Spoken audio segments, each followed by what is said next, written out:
الان موتوری که می‌بینید یه 1200 جی تی 160 از قدرت موتورشه. تقریبا میشه گفت یکی از قوی‌ترین موتورهایی که تا حالا ساخته شده. شمایی که گرفتمش پیشنهاد می‌کنم اگه بچه‌ها بخوام موتور این چیزی بگیرن، موتور خیلی عالیه.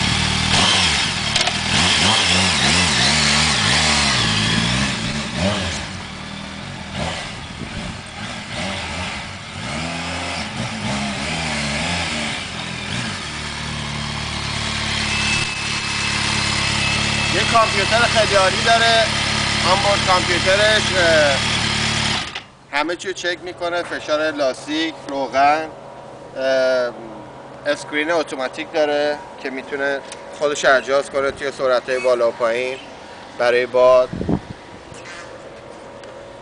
کروز کنترل داره. یه رفته موتور عالیه. 2 تا باکس کنارش داره که هر وقت که بخوایم میتونیم راحت جداش کنیم. 153 هورس پاور، تقریبا 160 تا دیگه. این باکس هاشه که خیلی راحت از توی جاش در میاد، میتونیم به عنوان کیف استفادهش کنیم.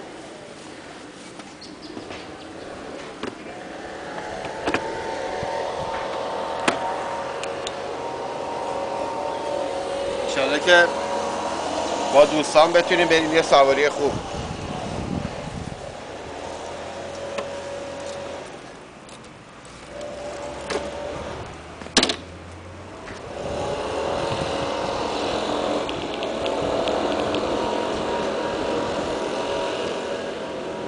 میریم حالا لب دریا، یه فیلم برداری هم اونجا میکنیم تا ببینیم